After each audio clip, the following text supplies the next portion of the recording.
This video, I'm going to try to teach you how to improve a Hyperlands bridge, since I've noticed the average Hyperlands bridge player is not a legend. Quick disclaimer, this is all my own opinion, and there may be errors or mistakes. Also, I'm going to be throwing a lot of terms at you, so if you get confused, I'll leave a list of all the bridge terms used in this video, as well as what they mean in the description. Let's begin with what to do at the start of a bridge game. The first thing you should do in a Hyperlands bridge game is pristine about a quarter of the length of the main bridge. A pristine is a bridge connected to the side of the main bridge. Its purpose is to widen the start of your bridge to prevent spawn blocking and towering. If you don't know what those mean, don't worry. I'll get into them later. After pristining, you should be about halfway to your opponent's side of the main bridge. Here, you need to decide what to do, which will be determined by what your opponent is doing and your personal preference. Obviously, there are many different scenarios that can happen at this point, and I can't go over all of them. Instead, I'll give you strategies you can use that will help you deal with those scenarios. One of the most useful tactics in bridge is towering. Towering is when you go upwards for high ground, and it can be used both offensively and defensively. Offensive towering is used to gain a positional advantage of high ground to open up tons of possibilities. When offensively towering, you generally want to make a separate tower in front of you to prevent your opponent from getting free hits.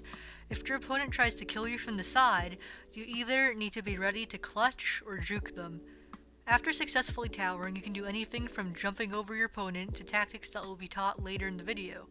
On the other hand, defensive towering is usually used to stop the progress of an opponent and hopefully create an opportunity to kill them. When defensive towering, I would recommend creating mini blockades on both the left and right sides of the tower to help prevent your opponent from going around you if you're not confident in being able to kill them with just a normal one-wide tower. To counter people who are towering, you can try to go around the tower and knock your opponent off, block up while your opponent is towering, and if it's a defensive tower to stop your momentum, you can drop low and wall run or fight the person towering straight on. Spawn blocking is very important in Hyperlands Bridge and can be used well with towering. A spawn block is when you place blocks to block your opponent's spawn in order to slow them down. Spawn blocking is normally done when you are on the end of your opponent's side of the bridge, and your opponent is at their island or at the end of their bridge trying to defend you. An effective spawn block is tall and wide, and should be difficult to mine through.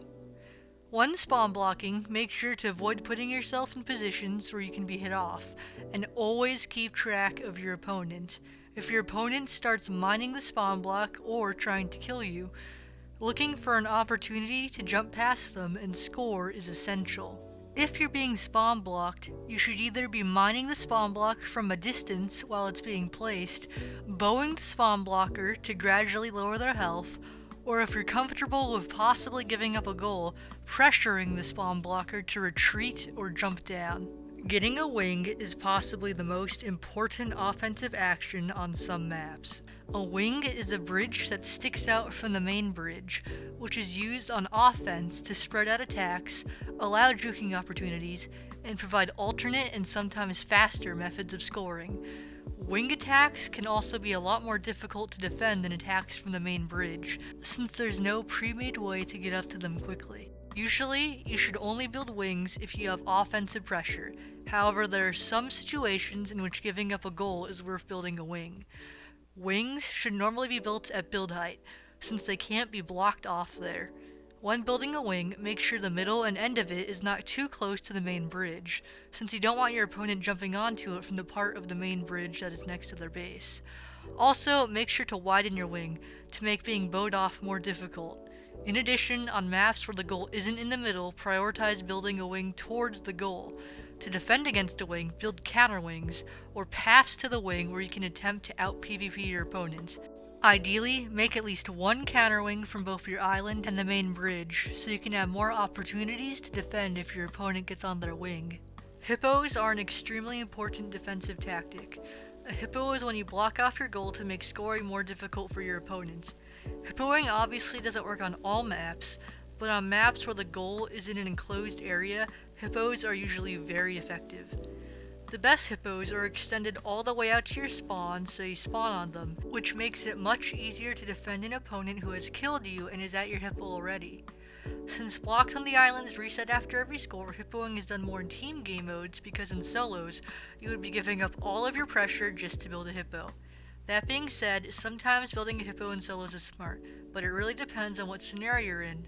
For example, if you're not good at defending in an open area, and you know your opponent is good at PvP, hippoing can be used to minimize your weakness and their skill. To counter good hippos, look for alternative scoring paths, and if there aren't any, you'll have to string kills together and brute force your way through. Those are some of the bridge tactics I know of. Obviously, there are things outside of these tactics that are very important to Hyperlands Bridge. For example, learning how to combo off a bowshot, tunneling, and more. I didn't include a guide to these because they're less based around knowledge and more on playing the game and practicing. I hope this guide helped you improve at Hyperlands Bridge. If you'd like, join my Hyperlands Bridge competitive Discord server in the description, which includes ranks, tournaments, and more. Lastly, leave a comment if you have a question, and hopefully either I or someone else in the Hyperlands Bridge community will answer it. If you enjoyed the video, please consider liking and subscribing. That's all I've got for today. See you next time. Bye-bye.